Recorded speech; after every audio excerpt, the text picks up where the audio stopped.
다니엘서는 12장으로 구성이 되어 있는데요. 참 긴 호흡을 가지고 있습니다. 다니엘이 어려서 15살쯤 되었을 때에 바벨론의 포로로 끌려갔습니다. 그래서 이 바벨론 제국이 페르시아 제국으로부터 점령을 당하고 정복을 당하고 그리고 살아남은 시간이 90세가 넘어서까지 이 다니엘이 살아남았거든요. 그러니까 굉장히 긴 인생을 살게 된 것이지요. 그래서 약속의 땅이 아닌 가나안 땅이 아닌 이방의 땅에서 하나님을 제대로 섬기지 못하는 상황에서 다니엘은 또 제국이 바뀌는 과정까지 경험하게 된 것이죠. 그럼에도 불구하고 다니엘은 성전이 다 망가지고 성전에 있던 그 기명들이 다 사라지고 하나님께 제사 드리고 예배할 수 없는 상황 속에서도 시간을 정해놓고 하나님께 기도하던 사람이 바로 다니엘이었습니다. 그리고 하나님께서는 이 자신이 경험했던 제국 이후에 나타날 다른 제국의 역사까지도 환상으로 보게 해주셨다는 거예요. 그러니까 다니엘은 굉장히 빠른 속도로 제국의 변화를 경험했을 뿐만 아니라 그 이후에 일어날까지 하나님께서 환상으로 다 알게 하셨으니까 굉장히 빠른 속도로 변화를 체험했던 사람입니다. 자, 우리는 청소년기를 지나게 되는데 청소년기는 어떤 시기냐면 자신의 정체성을 가지는 시기입니다. 그래서 남자들은 어떻게 해서 정체성을 형성한다고 말씀드렸죠? 분리가 일어납니다. 그래서 남자들은 보통 반항심이 그때 생기기 시작하는데 자연스러운 증상이에요. 분리가 일어나는 거예요. 그 대신에 여자들은 어떻게 형성된다고 그랬죠? 연결을 통해서 변화가 일어나는 겁니다. 그래서 주변 사람을 살피고 주변 사람들은 어떻게 반응하는지 어떻게 생각하는지가 너무 중요해요. 그래서 두 부류는 서로 다른 형태로 변화가 일어나게 되는 거죠. 그런데 청년, 대학생 또 그냥 청년인 경우에는 사회에 나가서 일원이 될 준비를 하는 거예요. 그래서 사회화라고 얘기합니다. 사회화라는 것은 일종의 과정입니다. 변화가 일어나는 중에 있는 것이에요. 그래서 지금 여기 보면 사람들이 많이 있죠. 많이 있는 사람 중에 한 명이 되는 거예요, 내가. 그래서 나는 어떠한 형태를 가지고 나라는 사람이 되는가는 상당히 중요한데 이 나라는 사람이 되는 것이 혼자 저기 외딴 곳에 가가지고 나가 되는 것이 아니라 사람들과 관계를 유지하고 균형을 유지하면서 나 나름대로의 균형을 잘 잡힌 사람으로 성장할 때 그것이 개성화라고 부르는 거예요. 나의 특징을 갖게 되는 것이죠. 그래서 교회에서도 나는 특별해 이러면서 혼자 고고하게 3층 끝에 앉아가지고 폼 잡고 있으면 변화가 안 일어나요. 그게 아니라 이 거친 세상 속에서 같이 호흡을 하면서 주고받으면서 변화가 일어나는 겁니다. 그래서 커뮤니티라는 말 속에는 서로 상호 영향을 주고받는다라는 개념이 포함되어 있습니다. 그래서 여호수아 커뮤니티는 청년만 있는 것이 아니라 교사도 있고 학부모도 있고 서로 영향을 주고받는 겁니다. 여러분 서로 좋은 영향을 주고받는 여러분 되시기를 주님의 이름으로 축원합니다. 아까 다니엘이 처음 포로로 잡혀갔을 때가 소년이었다고 얘기했잖아요. 두 제국의 변화를 겪고 그리고 하나님께서 환상으로 보여준 것까지 겪게 되는데 그럼 이 다니엘은 굉장히 빠른 변화 속에서 살았던 사람입니다.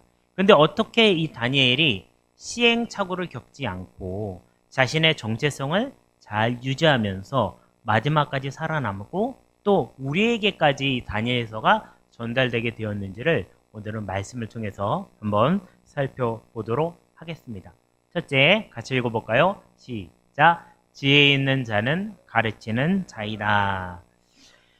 내가 넷플릭스에서 되게 재밌는 거를 하나 봤는데 사실 이거는 소설을 원작으로 하고 있는 거예요. 휴고상이라는 것이 있는데 SF, 사이파이 그 픽션에 대해서 상을 주는 그런 게 있는데 휴고상이라는 것이 있어요. 이걸 옛날에 받았던 작품 중에 하나입니다. 뭐냐면 삼체라는 거예요. 삼체는 The Three Body Problem이라고 해서 이 만유 인력이라든지 이 중력에 의해서 두 개의 천체 그러니까 우주 안에 있는 물질 두 개가 만났을 때 서로 주고받는 영향을 통해 가지고 어떠한 그 궤도를 그리게 될지를 예측할 수가 있습니다. 근데 문제는 세 개가 있으면 이것을 예측하기가 힘들어져요. 그래서 이걸 삼체, 그러니까 three body problem이라고 이렇게 부르는데, 이것이 이제 할 수가 없는 이유 중에 하나가 뭐냐 하면 비선형적 성질이라는 거예요. 그래서 이게 이제 황금 비율이라고 얘기하기도 하는 것인데, 아주 작은 변화가 나중에는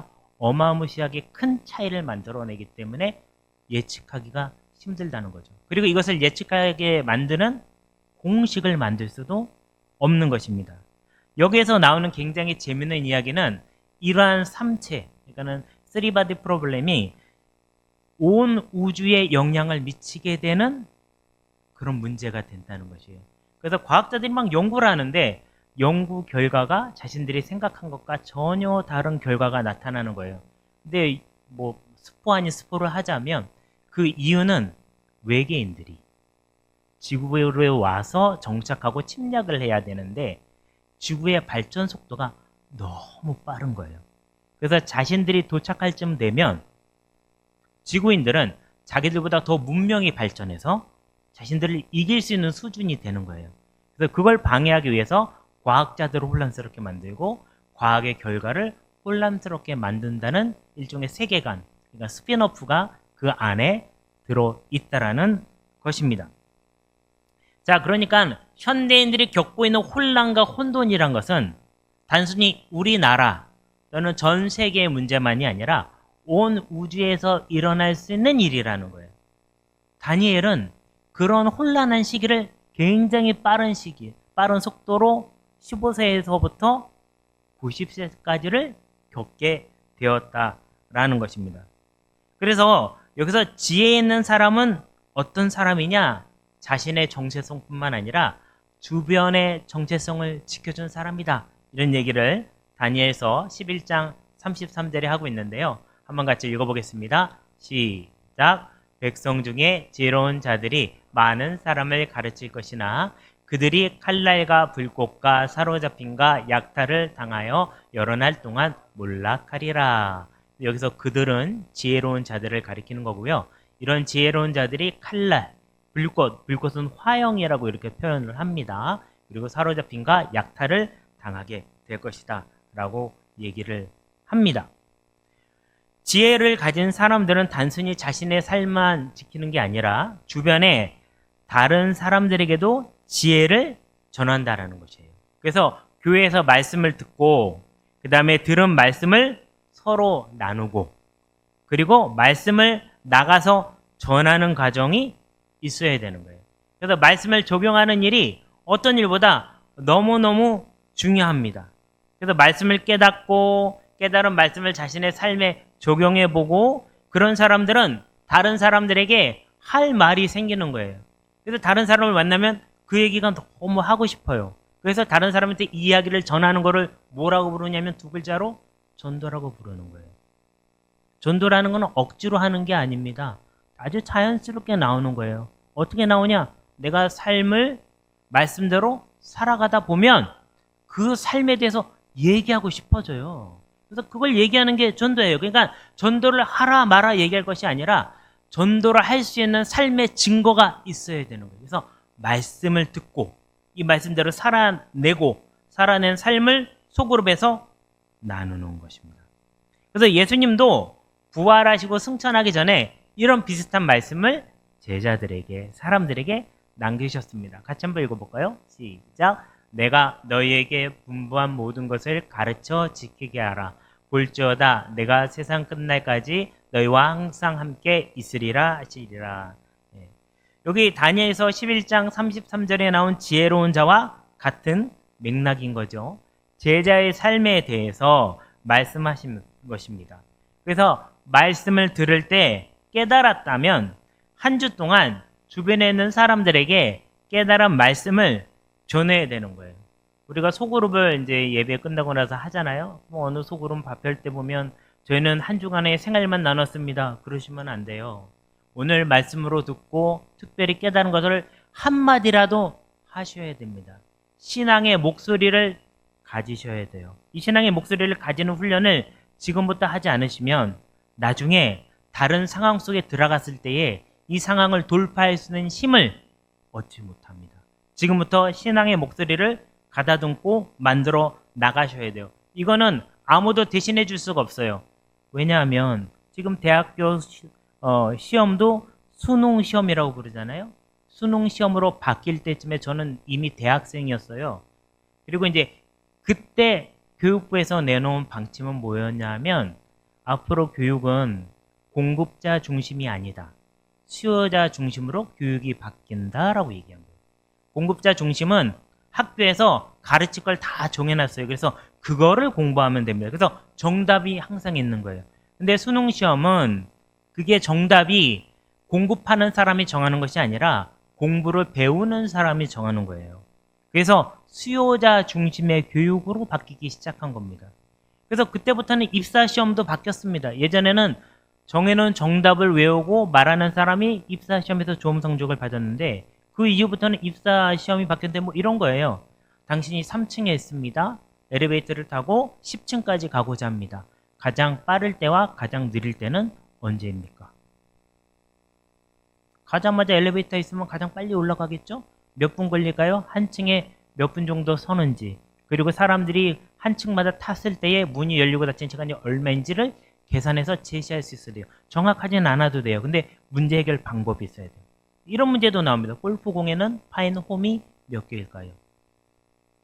어떻게 구해요? 골프공이 먼저 지름이 얼마나 되는지를 봐야 되겠죠? 지름을 가지고 구의 면적을 구한 다음에 하나의 홈이 몇 센치인지 몇 미리인지를 계산하고 그 홈이 각각 얼마의 거리로 떨어져 있는지를 계산하면 그 면적 안에 몇 개의 홈이 들어가는지를 밝힐 수가 있어요. 그러니까 이렇게 문제 해결을 할 수 있는 방법으로 접근을 하는 거죠. 그래서 이런 거를 제시할 수 있는 사람인지 아닌지를 보는 것입니다. 그러니까 지금 여러분의 삶 속에 일어나는 일과 그 일에 대해서 답을 제시하는 것은 누가 대신 제시해 줄 수 있는 것이 아니에요. 누가 제시할 수 있죠? 여러분이 성령님의 도움을 받아서 삶 속에서 직접 실행을 해봐야지만 알 수 있는 겁니다. 그게 바로 개성화의 과정이에요. 성령님과 나와 말씀과 하나님의 주어지신 삶 속에서 균형을 유지하는 것.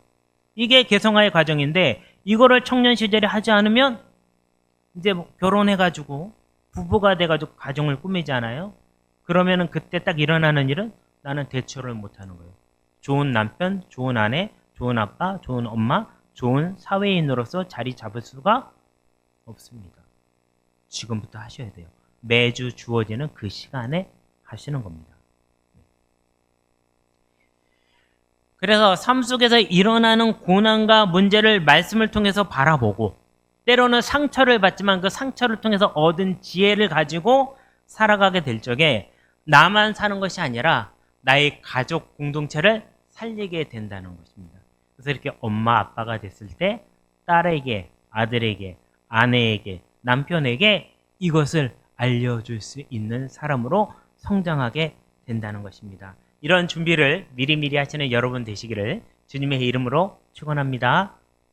둘째, 같이 읽어볼까요? 시작. 하나님을 경외하는 것이 지혜이다. 제가 지난 주간에 월요일도 그렇고 어제도 그렇고 전대어 훈련을 위해서 지원자들 면접을 하고 왔습니다. 그래서 한 30명 정도 면접을 면접관 세 팀이 나눠가지고 했는데 제가 면접한 것 중에 조금 특별한 케이스가 있어서 여러분에게 조금 말씀을 드리려고 그래요. 면접 내용 중에 어떤 내용이 있었냐면 제가 면접한 분은 부인이었고 남편도 같이 그 전도 훈련에 지원을 하셨어요. 근데 이 남편분이 어떤 분이셨냐면 결혼하기 전에 중동에 가가지고 이분은 나이가 참고로 한 60대 정도 되셨습니다. 결혼하기 전에 중동에 가가지고 그 산업 현장에서 일을 하셨다는 거예요. 근데 두 번을 갔다 오셨대요. 한 번은 사우디아라비아로, 한 번은 쿠웨이트로 갔다 오셨는데 그 한 번은 갔다 와서 번 돈을 자신과 가족을 위해서 썼는데 한 번은 갔다 와서 번 돈 전부를 교회에다 헌금을 하셨다는 거예요. 좀 듣고서 굉장히 놀랍고 훌륭한 분이다라는 생각을 했습니다. 자신이 헌금한 건 아무 문제가 없었어요. 문제는 자신이 결혼하고 나서 직장을 구하기 전에 잠깐 짬이 났을 때 교회에서 차량 운전을 하게 되었다는 거예요. 그러니까 차량 운전자에 대한 교회에서 주는 사례비가 책정돼 있었겠죠. 근데 그 재정부를 맡으신 분이 자신의 어머니셨는데 이분들 참 믿음이 특별하셨던 분이셨던 것 같아요. 교회 예산을 아끼기 위해서 이 아들에게 줘야 될 사례비를 삭감을 하셨어요. 빵원으로. 아들한테 한마디 상의를 안 하시고 삭감을 하셨어요. 이 일이 너무너무 아들은 서운했던 거예요. 며느리도 엄청 서운했는데 며느리는 말씀을 못 하셨고 아들도 말씀을 못 드렸지만 너무너무 서운했고 어머니한테 그 일이 응어리로 남았는데 이 두 분 다 60살이 넘었으니까 어머니는 이미 돌아가시고 안 계시지만 그 서운한 일은 여전히 남아있는 거예요. 특이하죠, 여러분? 내가 수년을 고생해서 번 돈은 한 번에 헌금을 드릴 수 있지만 어머니가 아무 상의를 하지 않고 이루어진 일은 풀리지가 않는 거예요. 아마 금액으로 따지면 거기서 벌어온 돈보다 많지 않았을 거라고 저는 생각이 듭니다. 자, 이래서 이 문제를 가지고 이 며느리는 하나님 앞에 기도를 간절히 했는데 하나님께서는 이런 응답을 주셨다는 거예요. 내가 사랑하는 종이다. 네가 함부로 판단하는 일은 아니다. 라는 응답을 듣고 마음이 해결이 되셨다고 그래요. 아들은 여전히 해결이 안 되셨다고 합니다. 지혜라는 것은 단순히 내가 할 수 있는 일이 아니라는 거예요. 그래서 고린도전서 11장 21절에 보면 이런 말씀이 나와 있습니다. 같이 읽겠습니다. 시작. 하나님의 지혜에 있어서는 이 세상이 자기 지혜로 하나님을 알지 못하므로 하나님께서 전도에 미련한 것으로 믿는 자들을 구원하시기를 기뻐하셨도다. 그러니까 이렇게 하나님의 뜻을 알기 위해서는 나의 머리나 나의 지혜로 되는 것이 아니라는 것입니다. 이 아들과 며느리의 다른 점은 무엇이었을까요? 아들은 자신이 섭섭한 문제가 있을 때 그 섭섭함을 그냥 자기 스스로 혼자 해결하려고 했고 며느리는 하나님 앞에 기도함으로 그 문제를 해결하려고 했다라는 거예요. 똑같은 상황과 똑같은 조건인데 한 사람은 문제 해결을 받았고 한 사람은 돌아가신 어머니 옆에서 여전히 섭섭한 문제로 남아 있다라는 사실입니다. 그래서 이 잠언서에는 이런 말씀이 있더라고요. 같이 한번 읽어보겠습니다. 시작. 여호와를 경외하는 것이 지식의 근본이거늘 미련한다는 지혜와 훈계를 멸시하느니라.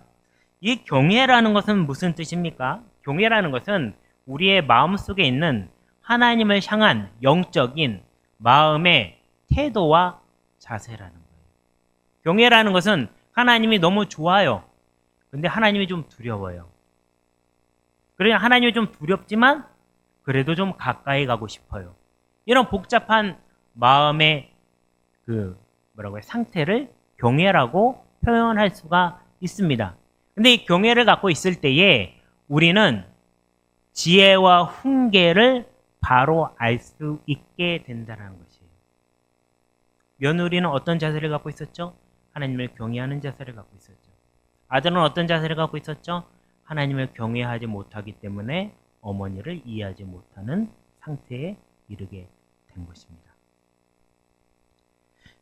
하나님 앞에 해결되지 않는 문제가 있다라고 하면 그 문제만 바라보지 마시고요. 나의 마음의 자세를 먼저 점검해 보시길 바랍니다. 어떤 의문이 되는 문제가 있죠. 물음표가 있을 거예요. 근데 그 물음표에 대한 해답을 얻어야 되는 거죠. 반짝하고 불이 들어와야 하는데 그 중간에 톱니바퀴 같은 어떤 그 인터랙션이 일어날 수 있는 메커니즘이 있다 그러면 이것이 바로 경외라는 거예요. 저 고리가 없이는 발견할 수가 없습니다. 상당히 그 안에 복잡한 메커니즘이 포함되어 있어요. 여러분 해결되지 않는 문제가 있다 그러면 하나님을 먼저 경외하시기를 주님의 이름으로 축원합니다. 셋째, 같이 읽어볼까요? 시작. 하나님이 우리를 영원토록 빛나게 하신다. 다니엘서 12장 3절은요. 같은 의미를 두 번 반복한 그 병행구라고 그래요. 동의 병행구 같은 뜻인데 두 번 반복해 있는 똑같이 나란히 있는 병행구라는 거예요. 그래서 뒤에 있는 자는 궁창의 빛과 같이 빛날 것이요. 그래서 궁창이라고 나와 있는데 하늘이라는 뜻이고요. 별이 빛나니까는 밤하늘이라고 생각하시면 좋겠습니다. 그리고 많은 사람을 옳은 대로 돌아오게 하는 자는 별과 같이 영원토록 빛나리라는 것이 같은 의미니까 결국 지혜 있는 자와 많은 사람을 옳은 대로 돌아오게 하는 자는 같은 뜻이고요. 그리고 궁창의 빛과 같이 빛날 거라는 것과 별과 같이 영원토록 빛나리라도 같은 뜻이라는 것입니다. 그래서 이게 옳은 대로 돌아오게 하는 자가 어떤 의미일까 한번 생각해 봤는데요. 이런 뜻일 것 같아요. 첫 번째, 이거 게임 이름 아닙니다. 어몽어스예요. 어몽이라는 단어는 언제 쓰죠? 뭐뭐 중에라는 뜻인데 3명 이상 있을 때 쓰는 단어입니다. 지금 여러 명이 있죠? 서로 선이 연결되어 있습니다. 우리 중에 혹시 오늘 예배에 나오지 않은 사람이 있다 그러면 오늘 이 예배에 대한 연결선이 끊어져 있는 거죠. 그래서 그 사람을 연결을 시키는 거예요. 그게 바로 옳은 대로 오게 하는 일입니다. 제가 가끔 청년들에게 야 오늘 누구 왔니? 라고 물어봅니다. 오늘 성가대 요엘이 왔니? 이렇게 물어보기도 하고 오늘 준수가 안 보이는데 준수는 왔나요? 이렇게 물어보기도 합니다. 이게 뭐냐면 어몽어스예요. 우리 중에 끊어진 사람이 있으면 옳은 대로 오게 해야 돼요.